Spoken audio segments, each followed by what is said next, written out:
said he loved surprises. But that night, the surprise was mine to give. That's how I remember our 10th wedding anniversary. The night my heart cracked open, not from love, but from the quiet satisfaction of finally seeing truth meet consequence. When I stood in front of the mirror that evening, fastening the gold bracelet he'd given me the year before, I caught my own reflection smiling, but not from joy. My hands were steady, my face calm. Inside, I felt something different, something colder, sharper. I'd never imagined I'd become the kind of woman who could plan a moment like this. But I wasn't the same woman he'd married 10 years ago either. Back then, I believed in us. I believed that love could heal anything, that if I cooked his favorite meals, kept our home warm, stayed patient through his silences, he'd always come back to me. But people change quietly. Sometimes, they stop coming home on time, and the small things you used to brush off, a forgotten kiss, a turned shoulder in bed, become pieces of a bigger truth you don't want to see. That night, as I slipped into my cream-colored dress, I thought about all those years I'd spent building a life with a man who'd already started dismantling it behind my back. But before I tell you how I found out, and what I did about it, let me take you back to before everything fell apart. If someone had asked me 5 years ago what happiness looked like, I'd have said our mornings. The sound of coffee dripping into the pot, the smell of toast, the faint hum of the ceiling fan above the breakfast table. Mark would read the news on his tablet while I packed our daughter's lunch. Sometimes he'd reach over, brush a crumb off my cheek, and smile like I was the center of his world. I used to live for that smile. We weren't perfect. No marriages. He worked long hours. Construction management, always on site, always busy. I ran a small catering business from home. Between work, school events, and bills, we barely had time for movie nights anymore. But I told myself that was just life, that every couple had seasons of distance. Our 10th anniversary was supposed to be our reset. Mark had mentioned it months before, how he wanted to do something special. He said he'd booked a dinner with both families, something classy but cozy. I remember smiling, feeling a flicker of hope that maybe we were finding our way back. He'd been distracted lately, but I brushed it off. I told myself he was tired, overworked, maybe planning something big for the anniversary. I didn't know yet that he was planning something big, just not for me. It started small, like most betrayals do. One evening, I noticed Mark's phone buzzing while he was in the shower. I wasn't the type to snoop. I'd always respected his privacy, but the name flashing across the screen made my stomach twist. It said M, just a single letter. When he came out, towel around his waist, I tried to sound casual. "Someone named M keeps calling you," I said. He froze, just for a second. Then he laughed. "Oh, that's Mike from the project. He keeps changing numbers." He said it so easily, I almost believed him. Almost. But something in his eyes shifted, a flicker of nervousness he tried to hide. That night, while he slept beside me, I lay awake staring at the ceiling. The room was dark except for the streetlight seeping through the curtains. My mind replayed that flicker again and again. The way he'd gripped his phone tighter. The way his laugh had sounded, forced. The next few weeks, I started noticing more.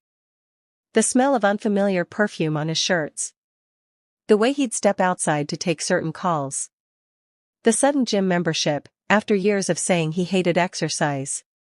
He became attentive in strange ways, bringing home flowers, offering to help with dinner, complimenting me out of nowhere. At first, I thought maybe he was just trying again. But deep down, I knew that kind of guilt doesn't come from love, it comes from fear. One evening, while folding laundry, I found a receipt tucked into his jacket pocket. A jewelry store. A bracelet, gold, engraved with initials that weren't mine. That was the moment I stopped making excuses. The week of our anniversary, Mark was buzzing with excitement. He told me to wear something elegant, said he'd arranged everything perfectly. He didn't know I'd already seen the bracelet hidden in his car. He didn't know I'd called the jewelry store pretending to confirm a repair. He didn't know I'd heard the woman's name, Melissa. I didn't cry. Not at first. Instead, I sat on the edge of our bed that night, looking at the life we'd built, the framed photos, the shared memories, and I felt like a stranger in my own home. I thought about every promise he'd made, every late night he'd claimed was work, every time he'd kissed me goodbye while probably texting her. Something inside me went quiet. Not angry. Not hysterical. Just quiet. I remember whispering to myself, "You're not going to break here. Not tonight." Because I knew, if I wanted closure, I'd have to write it myself. So I made a plan. A calm, deliberate, poetic kind of justice. The night before our anniversary dinner, I took the gift he'd bought, the bracelet meant for her, and replaced it with one of my own. A twin, but different in the smallest way. Where his said M plus M always, mine said something else. Something that would make him freeze the moment he saw it. And I made sure everyone would see it too. Because when the truth comes out, it deserves an audience. That next evening, as our families gathered in the softly lit restaurant, laughter filled the air. My mother chatting with our daughter giggling between her uncles. It felt warm, normal, painfully normal. Mark stood up mid-dinner, glass raised, smiling that confident smile I'd once adored. To my beautiful wife, he said, 10 years of love, laughter, and loyalty. The word loyalty almost made me laugh. He handed me the small velvet box with both hands. For you, baby. I opened it slowly. Inside, the bracelet gleamed under the light, my little masterpiece of truth. I looked up, smiled sweetly, and said, "Why don't you read the engraving, honey?" Out loud. He looked confused but obliged, leaning closer. Then, as his eyes scanned the words, his face changed. The engraving read, "To my faithful husband, and Melissa's too." The table went silent. For a few endless seconds, no one spoke. Even the restaurant's background music seemed to fade, as if the air itself held its breath. Mark's lips parted, his face draining of color. The word Melissa hung in the air like smoke, impossible to ignore, impossible to swallow. My mother's fork clinked softly against her plate. His father cleared his throat, unsure whether to speak or pretend he hadn't heard. Our daughter looked around, confused by the sudden change in mood. I didn't move. I just held my gaze on him, calm, still, steady, the way you look at a man when you're seeing him clearly for the first time. Go on, I said quietly. Finish it. His hands trembled slightly as he read the full inscription again, his voice a broken whisper this time. To my faithful husband, and Melissa's too. The silence that followed was worse than any shouting could have been. It was heavy, suffocating, filled with a dozen unspoken questions from everyone around that table. My mother-in-law was the first to break. Mark, what is she talking about? He looked at her, then at me, then at the bracelet like it might disappear if he stared hard enough. It's a mistake, he stammered. A stupid joke, maybe. But I was already shaking my head. No joke, I said softly. You see, that bracelet wasn't meant for me. It was meant for someone named Melissa. I just thought you might want to share your love story with the people who've been cheering you on for 10 years. The words came out calm, almost gentle. But I could see them hit him like stones. He opened his mouth to speak, but before he could, I reached into my purse and placed a folded piece of paper on the table, the jewelry receipt with the engraving order. His name, her name, the date. Everything. His father leaned forward, glasses sliding down his nose. Is this true, son? Mark's jaw clenched. Dad, it's not what it looks like. Oh, it looks exactly like what it is, I said quietly. 10 years, Mark. 10 years I gave you. Our daughter. Our home. Every part of me. And you gave your heart, and our anniversary gift, to someone else. I wasn't crying. Not a single tear. That surprised me most. For months I'd imagined this moment breaking me, but instead, I felt lighter. Like every word I spoke untied a knot inside my chest. He stood up suddenly, voice rising. You didn't have to humiliate me like this. I looked up at him, steady and composed. No, Mark. You did that yourself. I just stopped protecting you from it. The scene that followed felt almost cinematic, not because it was dramatic, but because it was real in the rawest way. Our family sat frozen. My mother covered her mouth, tears pooling in her eyes.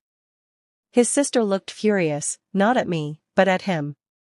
And my daughter, my sweet Emma, just 12, stared at her father with wide, hurt eyes that no child should ever have to wear. Mark reached for me, desperate now. "Can we talk about this in private, please?" I stood. "Oh, we'll talk, Mark. But not as husband and wife." Then, turning to everyone else, I said quietly, "I wanted you all here because I've been living a lie for too long. And today, the day that was supposed to mark our 10 years together, I'm ending that lie." My mother-in-law tried to speak, her voice trembling. "Please, there must be some misunderstanding."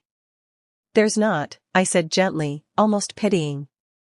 "I checked. I saw the messages. I spoke to the woman myself. She thought I knew." Gasps. Whispers. My father-in-law pushed back his chair and walked away, shaking his head. Mark just stood there, his face pale and defeated. The kind of defeated that comes when you realize the person you underestimated now holds every card. I picked up my purse, my dignity intact, and said simply, "Happy anniversary, Mark." Then I walked out. The air outside was cool, soft, almost forgiving. The city lights blurred through the sting in my eyes. I didn't go home that night. I drove to my sister's house, parked in her driveway, and sat there for a long time, listening to the ticking of the car engine as it cooled. I didn't cry until much later, not out of heartbreak, but out of release. Because sometimes grief isn't about losing love. It's about realizing how long you've been pretending to still have it. The next few weeks were a blur of phone calls, awkward apologies, and paperwork. Mark tried everything. Flowers at the door. Long, desperate messages about how he'd made a mistake. He even showed up once, begging for a second chance. "I'll end it with her," he said, eyes red. "We can go to therapy. I'll do whatever it takes." I looked at him, this man I'd once built a life around, and saw not a villain, but a coward. Someone too weak to be honest until honesty cost him everything. "I believe you're sorry," I said quietly. "But I also believe you're only sorry because you got caught." He tried to take my hand, but I pulled back. "You know what the cruelest part is?" I asked. "You didn't just cheat on me, Mark. You made me question every good memory we had. You took something sacred and made it small." His eyes filled with tears. "Please, I love you." I smiled sadly. "Then you should have protected that love when it mattered." And that was the last time we spoke face to face. In the months that followed, I rebuilt my life one piece at a time. I moved into a small apartment with Emma, started taking more catering clients, and slowly, the silence that once haunted me became peaceful. It's strange, when you're in a toxic love, silence feels like punishment. But when you're finally free, silence becomes your sanctuary. Some nights I'd sit on the balcony, watching the sunset paint the city gold, and I'd think about how far I'd come.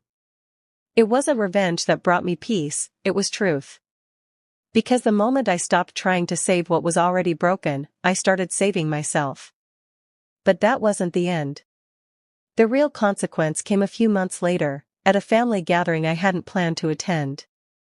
Mark was there. Alone. His eyes looked tired, his hair thinner. People whispered. I didn't have to say a word, the truth had already done its work. He approached me quietly, voice low. "You really wanted me to suffer, didn't you?" I met his gaze and said softly, "No, Mark. I just wanted you to see what suffering looks like from the other side." Then I turned away, not in anger, but in peace. After that night, the one where he stood small and lost at the family gathering, I stopped thinking about revenge. It was like waking up from a long fever. For months, I had lived with anger folded inside me like a secret letter, unread but burning through my chest. But once I saw him face the truth, once I watched him stand in the silence of his own choices, it was enough.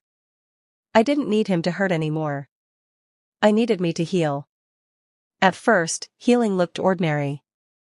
I started by changing the locks. Then the curtains. The dishes, even the scent of the candles I burned at night. I wanted no trace of the life I'd left behind. Our daughter, Emma, was quieter during those first few weeks. She'd come home from school, drop her backpack on the couch, and curl up beside me on the armchair, not saying much, just needing to be close. One evening, she whispered, "Mom, are you sad?" I thought about lying, about saying I'm fine. But I'd done enough pretending for one lifetime. So I said, "Sometimes. But being sad doesn't mean we're weak. It just means we cared deeply." She nodded, resting her head on my shoulder. I don't miss Dad yelling anymore. That broke me in the quietest way. Because I hadn't realized she'd heard those late-night arguments, the tension that hummed beneath our walls long before I admitted it out loud. Slowly, life began to breathe again. The mornings weren't heavy anymore. The house smelled like fresh coffee and freedom. I started jogging with a neighbor, laughing over things that had nothing to do with pain. My catering business grew, not just in orders, but in confidence. There's something about betrayal that forces you to rediscover yourself, not the person you were when you were loved, but the person you become when you decide you still deserve love, even after being broken. I remember my first solo event after the divorce papers were finalized. It was a wedding. The irony didn't escape me. As I set up the dessert table, watching the couple steal nervous glances at each other, I felt an ache, not jealousy, not bitterness. Just a quiet respect for the version of me that once believed in that kind of forever. Because even if my story didn't end in happily ever after, it didn't mean love was dead. It just meant that I'd learned to give it more carefully, starting with myself. Months turned into a year. And by the time our next anniversary date rolled around, what would have been 11 years, I didn't even realize it until halfway through the day. I was in the kitchen, baking lemon tarts for an event, music playing softly from the radio. The smell of butter and sugar filled the air. That's when I smiled, really smiled, realizing I'd gone an entire morning without thinking of him. That kind of peace doesn't come fast. It comes in pieces, like light slowly returning to a dim room. One afternoon, my mother came over with a basket of groceries and her usual gentle wisdom. She said, "You know, I used to pray every night that God would fix your marriage. Now I thank him that he fixed you." I laughed. "You think I'm fixed?" She smiled, wiping her hands on her apron. "No, baby. I think you finally stopped shrinking to fit into small love." Her words stayed with me. Because that's what I'd been doing, shrinking. Making myself smaller to keep the peace. Dulling my own brightness so his insecurities wouldn't flare. Now, I was done with that. A few weeks later, I got a call from a local women's center. They were looking for someone to cater a charity event, a dinner for women rebuilding after divorce, loss, and hardship. It felt like fate. That night, standing in a room full of women sharing stories not unlike mine, stories of heartbreak, survival, resilience, I realized something profound: my pain had become my offering. I wasn't just feeding them food. I was feeding them hope. When one woman asked how I found the strength to keep going, I told her the truth. I stopped waiting for closure from the person who broke me, I said. And started writing my own. About a year and a half after the divorce, I ran into Mark again, unexpectedly, at the grocery store of all places. He looked older. Not just in his face, but in his posture. Like regret had settled into his bones. He smiled faintly when he saw me. "You look good." I nodded. "Thank you." He hesitated. "I heard about your business." "Congratulations." "Thanks. It's been growing." There was a pause. Then, quietly, he said, "I'm sorry, you know. For everything." I studied him, the man who'd once known every corner of my heart. I believed he meant it. But it didn't matter anymore. Because forgiveness, I'd learned, isn't about letting someone back in. It's about letting yourself move on without the weight. So I said, "I know you are. I forgive you, Mark. I really do." And the moment I said it, I felt lighter. Not because he deserved forgiveness, but because I did. He nodded slowly, eyes glassy. You were always the better one. I smiled softly. No. I just finally started being better to myself. Then I turned, paid for my groceries, and walked away, not from him, but toward everything waiting ahead of me. That night, as I sat on my balcony with a cup of tea, the city quiet beneath me, I thought about all the women who never get their public revenge, who carry their pain quietly. And I realized something: the most powerful kind of revenge isn't humiliation or exposure. It's peace. It's success. It's walking away without bitterness and watching yourself bloom in the silence that used to terrify you. I don't wear the bracelet he gave me anymore. But I kept it, not as a reminder of him, but of me. Of the night I stopped being afraid of losing someone who'd already lost me. Of the moment I learned that truth doesn't destroy you, it frees you. Now, every time I touch that little velvet box tucked in my drawer, I remember. You can survive heartbreak. You can start over. And sometimes, you can even thank the person who broke you, because they forced you to meet the version of yourself that finally refused to settle. You know, when people hear my story, they often ask the same question. Wasn't that public moment too cruel? And every time, I pause before answering. Because cruelty was never the goal. Truth was. When you've spent years covering for someone, protecting their image, keeping the peace at the expense of your own voice, there comes a time when silence becomes its own kind of violence. And that night, I just chose to stop being silent. I didn't shout. I didn't throw things. I simply held up the truth and let it speak for itself. And that truth, his truth, was louder than any revenge could have been. After that dinner, some people called me brave. Others called me heartless. But none of them had sat in the quiet hours before dawn, staring at the ceiling, wondering what they did wrong to become invisible in their own marriage. None of them had carried the ache of knowing the man they loved was giving someone else the tenderness that used to be theirs. You see, betrayal doesn't start with cheating. It starts with distance. With a shrug instead of a conversation. A phone that's always face down. A tone that turns polite instead of warm. By the time the affair happens, the love is already starving. So when I planned that moment, that gift, it wasn't about vengeance. It was about clarity. I wanted him to see what I'd seen for years, the truth, reflected back at him, in front of the people who thought he could do no wrong. But here's the thing I learned in the months that followed: closure doesn't come when they apologize. It comes when you stop waiting for them to. Forgiveness isn't a door you open for them. It's a window you open for yourself. So the air can move again. So the light can come in. And once that light came into my life, I started to see beauty again, in small, gentle places. Like the mornings when my daughter and I laughed over pancakes that burned a little on the edges. Like the nights I danced barefoot in my kitchen while bread baked in the oven, the smell wrapping around me like home. Like the way peace, real peace, doesn't feel loud or triumphant. It feels still. Sometimes I think back to that night, to the look on his face when he read those words.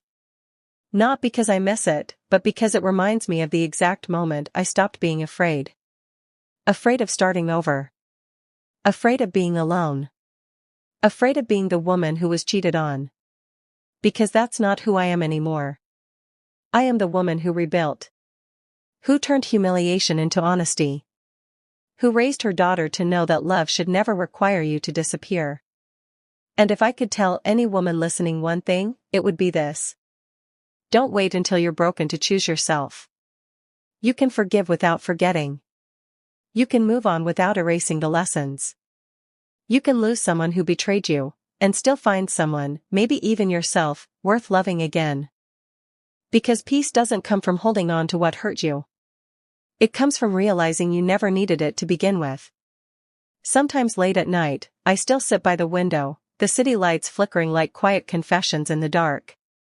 And I whisper a small prayer, not for him, not anymore, but for the version of me who once begged to be enough. I tell her. You were always enough. He just wasn't capable of seeing it.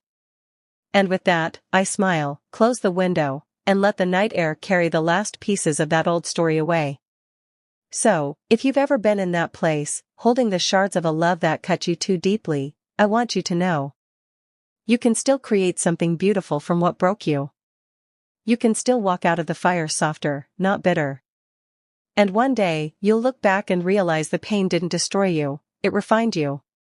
Would you have let the truth speak for itself, or kept the peace a little longer? Tell me what you would have done, down in the comments. And if my story found you tonight, if it reminded you of your own strength, then I hope you'll stay a while. Because sometimes the hardest stories are the ones that remind us we were never truly alone. Thank you for listening. Take care of your heart. And remember, the most unforgettable gift you can ever give is walking away with your dignity intact.